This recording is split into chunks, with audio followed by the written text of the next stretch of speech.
ರಾಜ್ಯದಲ್ಲಿ ಕಾಂಗ್ರೆಸ್ ಸರ್ಕಾರ ಇವತ್ತೇನು ಒಳ ಮೀಸಲಾತಿ ಜಾರಿ ಮಾಡೋದಕ್ಕೆ ನಾಗಮೋಹನ್ ದಾಸ್ ಅವರ ಆಯೋಗವನ್ನು ಶಿಫಾರಸು ಮಾಡಿ ವರದಿಯನ್ನು ತರಿಸ್ಕೊಂಡು ಮಾಡಿದೆ. ಆ ವರದಿಯಂತೆ ಯಥಾವತ್ತಾಗಿ ಅಲೆಮಾರಿ ಸಮುದಾಯಗಳಿಗೆ ಎ ವರ್ಗದಲ್ಲಿ ಪ್ರತ್ಯೇಕವಾದಂಥ 1% ಮೀಸಲಾತಿಯನ್ನು ನೀಡಬೇಕು.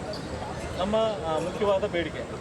ನಮಗೆ ಮಾನ್ಯ ಉಚ್ಚ ನ್ಯಾಯಾಲಯದ ಸುಪ್ರೀಂ ಕೋರ್ಟ್ನ ನ್ಯಾಯಾಲಯ ಏನು ಜಡ್ಜ್ಮೆಂಟ್ ಬಂದ ನಂತರ ಅಲ್ಲಿ ಕೂಡ ಹೇಳಿದರೆ ಪ್ರತ್ಯೇಕವಾಗಿ ಏನು ಸೂಕ್ಷ್ಮ ಅತಿಸೂಕ್ಷ್ಮ ಸಮುದಾಯಗಳಿಗೆ ಏನು ಬ್ಯಾಕ್ವರ್ಡ್ನೆಸ್ ಇರ್ತಕ್ಕಂಥ ಸಮುದಾಯಗಳಿಗೆ ಮೀಸಲಾತಿಯನ್ನು ಕಲ್ಪಿಸಿಕೊಡ್ಬೇಕಂತ ಹೇಳಿದರು.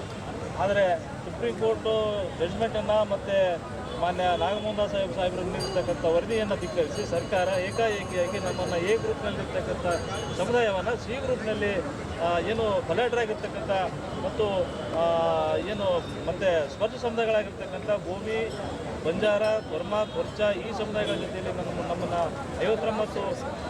ಅಲೆಮಾರಿ ಸಮುದಾಯಗಳು ಮತ್ತು 10 ಸೂಕ್ಷ್ಮ ಸಮುದಾಯಗಳನ್ನು ಸೇರಿಸ್ಬಿಟ್ಟು ಮತ್ತೊಮ್ಮೆ ನಮಗೆ ಭಿಕ್ಷಾಟನೆಗೆ ಅವಕಾಶ ಕೊಟ್ಟಂಗಾಗಿದೆ. ಮತ್ತೆ ನಿರ್ಗತಿಕರಾಗಿದ್ವಿ, ಮತ್ತೆ ಬೀದಿಯಲ್ಲಿದ್ದೀವಿ. ಈ ಒಂದು ಹೋರಾಟ ನಿರಂತರವಾಗಿ ಮಾಡ್ತಾ ಇದ್ದೇವೆ. ಇಲ್ಲಿ ನಮ್ಮ ಫ್ರೀಡಮ್ ಪಾರ್ಕ್ನಲ್ಲಿ ಸಾಕಷ್ಟು ಹೋರಾಟಗಳು ಮಾಡಿದ್ರು ಕೂಡ ಸರ್ಕಾರ ಯಾವುದೇ ಕಾರಣಕ್ಕೂ ನಮ್ಮನ್ನು ಬೆಲೆ ಮಾಡುವ ಕಾರಣಕ್ಕಾಗಿ ನಾವು ನ್ಯಾಯಾಲಯಕ್ಕೆ ಹೋಗಿದ್ವಿ. ನ್ಯಾಯಾಲಯದಲ್ಲಿ ಪ್ರಕರಣ ಈಗಾಗಲೇ ದಾಖಲಿಸಿದ್ವಿ. ನ್ಯಾಯಾಲಯ ಪ್ರಕರಣವನ್ನು ನಾವು ಅದಾದ ನಂತರ ಇವತ್ತು ಸರ್ಕಾರ ನಮ್ಮನ್ನ ಕರೆದುಬಿಟ್ಟು ಕೇಸ್ ವಾಪಸ್ ತಗೊಳ್ರಿ ಅಂತ ಕೇಳ್ತಾ ಇದ್ದಾರೆ. ಆದರೂ ಕೂಡ ನಾವು ವಾಪಸ್ ತಗೊಳ್ಳಲ್ಲ, ಯಾವುದೇ ಕಾರಣಕ್ಕೆ ತಗೊಳ್ಳಲ್ಲ. ನೀವು ಹೋಗಿ ಮಾನ್ಯ ಸರ್ಕಾರದಿಂದ ಏನು ನೇಮಕ ಮಾಡಿರ್ತಕ್ಕಂಥ AG ಅವರ ಮುಖಾಂತರ ಕೋರ್ಟ್ನಲ್ಲಿ ಅಫಿಡೇವಿಟ್ ಸಲ್ಲಿಸ್ರಿ, ಗ್ಯಾರಂಟಿ ಕೊಡ್ರಿ. ನಾವು 1% ಪ್ರತ್ಯೇಕ ಮೀಸಲಾತಿಯನ್ನು ಸರ್ಕಾರದಿಂದ ನಾವು ಅಲೆಮಾರಿಗಳಿಗೆ 1% ಎ ವರ್ಗದಲ್ಲಿ ಪ್ರತ್ಯೇಕ ಕೊಡ್ತೀವಿ ಅಂತೇಳಿ ನೀವು ಅಲ್ಲಿ ಗ್ಯಾರಂಟಿ ಸಲ್ಲಿಸ್ರಿ. ಆಮೇಲೆ ಬೇಕಾದ್ರೆ ನಾವು ಪ್ರಕರಣ ವಾಪಸ್ ತಗೊಳ್ತೀವಿ ಸರ್ಕಾರ ಮುಖ ನಾವು ಹೇಳಿದ್ದೀವಿ. ನಮಗೆ ಯಾವುದೇ ಪ್ಯಾಕೇಜ್ ಬೇಕಾಗಿಲ್ಲ, ನಮಗೆ ಯಾವ್ದು ಭಿಕ್ಷೆ ಕೊಡ್ತಕ್ಕಂಥ ಬೇಕಾಗಿಲ್ಲ. ಬಾಬಾ ಸಾಹೇಬ್ ಅಂಬೇಡ್ಕರ್ ಕೊಟ್ಟಿರ್ತಕ್ಕಂಥ ಸಂವಿಧಾನದ ಅಡಿಯಲ್ಲಿ ನಮ್ಮ ಅಲೆಮಾರಿ ಸಮುದಾಯಗಳಿಗೆ ಏನು ಸಿಗಬೇಕು ಆ ಒಂದು ಅನುದಾನವನ್ನು ಕೊಟ್ಟರೆ ನಾವು ಬರ್ತಿದ್ವಿ ಸಾಕು. ಏನು ಸರ್ಕಾರದಿಂದ ನೀಡಿರ್ತಕ್ಕಂಥ ಅನುದಾನದಿಂದ ನಾವೇನು ಬರ್ತಾ ಏನಿಲ್ಲ. ನಮ್ಮ ಕಾಲುಗಳು ಕೈಗಳು ಭಾಳ ಬಲಿಷ್ಠವಾಗಿದ್ದಾವೆ. ನಾವು ಸ್ವಾಭಿಮಾನಿಗಳಿಗೆ ಬದುಕಿದ್ದೀವಿ. ನಾವು ಭಿಕ್ಷಾಟನೆ ಮಾಡಿದರೂ ಕೂಡ ಬದುಕ್ತೀವಿ. ನಮ್ಮ ಮಕ್ಕಳಿಗೆ ವಿದ್ಯಾಭ್ಯಾಸಕ್ಕೋಸ್ಕರ, ನಮ್ಮ ಮಕ್ಕಳಿಗೆ ಉದ್ಯೋಗಕ್ಕೋಸ್ಕರ, ನೌಕರಿಗಳಿಗೋಸ್ಕರ ನಮ್ಮ ಸಮುದಾಯಗಳ ಬದಲಾವಣೆ ಆಗಬೇಕು. ಈಗಲೂ ಕೂಡ ನಿಕೃಷ್ಟ ಜೀವನವನ್ನು ಬಟ್ಟೆ ಗುಡಿಸಲು ಮಾಡ್ತಾ ಇದ್ದೀವಿ. ಅದನ್ನು ಬದಲಾವಣೆ ಮಾಡಬೇಕು ಅಂತೇಳಿ ಮತ್ತು ನಮ್ಮ ವಿದ್ಯಾಭ್ಯಾಸದಿಂದ ನಮ್ಮ ಸಮುದಾಯ ಬದಲಾವಣೆ ಆಗಬೇಕು ಅಂತೇಳಿ ಒಂದೇ ಒಂದು ಉದ್ದೇಶವನ್ನು ಇಟ್ಕೊಂಡು ನಾವು ಪ್ರತ್ಯೇಕವಾಗಿ 1% ಎ ವರ್ಗದಲ್ಲಿ ಪ್ರತ್ಯೇಕವಾದ ಮೀಸಲಾತಿ ನೀಡಬೇಕೆಂದು ಒತ್ತಾಯ ಮಾಡ್ತಾ ಇದ್ದೇವೆ.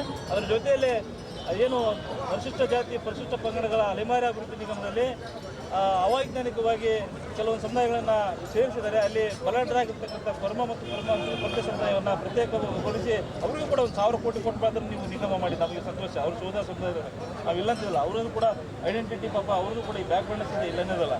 ಆದರೆ ನಮ್ಮ ಸಮುದಾಯಗಳಲ್ಲಿ ಅವ್ರು ಬಲಿಷ್ಠರಾಗಿರ್ತಕ್ಕಂಥವ್ರು ಈ 49 ಸಮುದಾಯಗಳಿಗೆ ಪ್ರತ್ಯೇಕವಾದ ನಿಗಮವನ್ನು ಸ್ಥಾಪನೆ ಮಾಡಬೇಕಂತೇಳಿ ಒತ್ತಾಯ ಮಾಡ್ತಾ ಇದ್ದೇವೆ ಸರ್ಕಾರಕ್ಕೆ. ನಮ್ಮ ಬೇಡಿಕೆ ಏನಾದರೂ ಇವತ್ತೇನಾದರೂ ಇದು ಈಡೇರಿಸದೇ ಇದ್ದರೆ, ನಾಳೆ ಕ್ಯಾಬಿನೆಟ್ ಇದೆ, ಕ್ಯಾಬಿನೆಟ್ನಲ್ಲಿ ನೀವೇನಾದ್ರು ನಮ್ಮ ಬೇಡಿಕೆ ಈಡೇರಿಸದೇ ಇದ್ದರೆ ಮತ್ತೊಮ್ಮೆ ನಮ್ಮನ್ನು ಸಿ ಗ್ರೂಪ್ ಅಥವಾ ಬಿ ಗ್ರೂಪ್ನಲ್ಲಿ ಆಗಿದ್ರೆ ನಾವು ಮತ್ತೊಮ್ಮೆ ಕೋರ್ಟಿಗೆ ಎಡಿಷನಲ್ ಪಿಟಿಷನ್ ದಾಖಲೆ ಮಾಡೋದಕ್ಕೆ ನಾವೆಲ್ಲ ತಯಾರಾಗಿದ್ದೀವಿ. ನಾವು ಖಂಡಿತವಾಗಿ ಮಾಡೇ ಮಾಡ್ತೀವಿ. ನಮಗೆ ಅನ್ಯಾಯ ಮಾಡಿದರೆ ನಾವು ಸುಮ್ಮನೆ ಇರಲ್ಲ. ಆ ಕಾರಣಕ್ಕಾಗಿ ಸರ್ಕಾರಕ್ಕೆ ಮತ್ತೊಮ್ಮೆ ಮನವಿ ಮಾಡ್ತಾ ಇದ್ದೇವೆ. ಇವತ್ತೇನು ಅಲೆಮಾರಿಗಳಿಗೆ ಪ್ರತ್ಯೇಕ ಎ ಗ್ರೂಪ್ನಲ್ಲಿ 1% ನೀಡಬೇಕಂತ ಹೇಳಿ ಇವತ್ತೆಲ್ಲ ರಾಜ್ಯ ವಿವಿಧ ಎಲ್ಲ ಜಿಲ್ಲೆಗಳು, ತಾಲೂಕುಗಳಿಂದ, ಗ್ರಾಮಗಳಿಂದ ಅಲೆಮಾರಿ ಸಮುದಾಯದವರು ಸರ್ಕಾರಕ್ಕೆ ಒತ್ತಾಯ ಮಾಡ್ತಾ ಇದ್ದಾರೆ. ಇವತ್ತು ಏನು ಒಳ ಮೀಸಲಾತಿ ಏನು ಜಾರಿಗೆ ಆಗಿದೆ, ಇವತ್ತು ಅಲೆಮಾರಿ ಸಮುದಾಯಗಳನ್ನ ನಾಗಮೋಹನ್ ದಾಸ್ ವರದಿ ಪ್ರಕಾರ ಎ ಗ್ರೂಪ್ ಅಲ್ಲಿ ಕೊಡಬೇಕಾಯಿತು, 1% ಕೊಡಬೇಕಾಯಿತು. ಆದರೆ ಸರ್ಕಾರ ಅದು ಮಾಡಿಲ್ಲ. ಆದರೆ ಇವತ್ತು ನಮ್ಮೆಲ್ಲ ಸಮುದಾಯದ ಜನರು ಇವತ್ತು ಒತ್ತಾಯ ಮಾಡ್ತಾ ಇದ್ದಾರೆ, ಅಲೆಮಾರಿಗಳಿಗೆ ಪ್ರತ್ಯೇಕ ಎ ಗುಂಪಿನಲ್ಲಿ 1% ಕೊಡಬೇಕು. ಅದೇ ರೀತಿಯಾಗಿ ಏನು ಸಿ ಗುಂಪಿನಲ್ಲಿ ಅಲೆಮಾರಿಗಳು ತಗೊಂಡೋಗಿ ಹಾಕಿದ್ದಾರೆ, ಇವತ್ತು ಸುಪ್ರೀಂ ಕೋರ್ಟ್ಗೆ ಜಡ್ಜ್ಮೆಂಟಿಗೆ ಇದು ಉಲ್ಲಂಘನೆ ಆಗಿದೆ. ಅದಕ್ಕೋಸ್ಕರ ಇವತ್ತು ಸರ್ಕಾರ ಇವಾಗನೂ ಕೂಡ ಮನಗಂಡು ಇವತ್ತು ಸನ್ಮಾನ್ಯ ಮುಖ್ಯಮಂತ್ರಿ ಸಿದ್ದರಾಮಯ್ಯ ಸಾಹೇಬರಾಗಿರ್ಬೋದು, ಅದೇ ರೀತಿ ಉಪಮುಖ್ಯಮಂತ್ರಿ DK ಶಿವಕುಮಾರ್ ಸಾಹೇಬರು, ಅದೇ ರೀತಿ ಎಲ್ಲ ಸಚಿವ ಸಂಪುಟದ ಎಲ್ಲ ಮಂತ್ರಿಗಳು ಇದ್ರ ಬಗ್ಗೆ ಮನಗಂಡು ಇವತ್ತು ಏನು ನಾಳೆ 27ನೇ ತಾರೀಕದಂದು ವಿಶೇಷ ಒಳ ಮೀಸಲಾತಿ ಕ್ಯಾಬಿನೆಟ್ ಕರೆದಿದ್ರಿ. ದಯವಿಟ್ಟು ಹಿಂದೆ ಆಗಿರೋ ತಪ್ಪನ್ನು ಸರಿಪಡಿಸಿ ಇವತ್ತು ಏನು ಅಲೆಮಾರಿಗಳಿಗೆ ಅನ್ಯಾಯ ಆಗಿದೆ, ಇದು ಘನಘೋರ ಅನ್ಯಾಯ ಅಂತೇಳಿ, ಇದು ಚಾರಿತ್ರಿಕ ಅನ್ಯಾಯ ಆಗ್ತದೆ. ಇದಕ್ಕೆ ಯಾವುದೇ ಕಾರಣಕ್ಕೂ ಅವಕಾಶ ಕೊಡಬಾರ್ದು ಅಂತೇಳಿ ಈ ಮೂಲಕ ನಾವು ಸರ್ಕಾರವನ್ನು ಒತ್ತಾಯ ಮಾಡ್ತಾ ಇದ್ವಿ.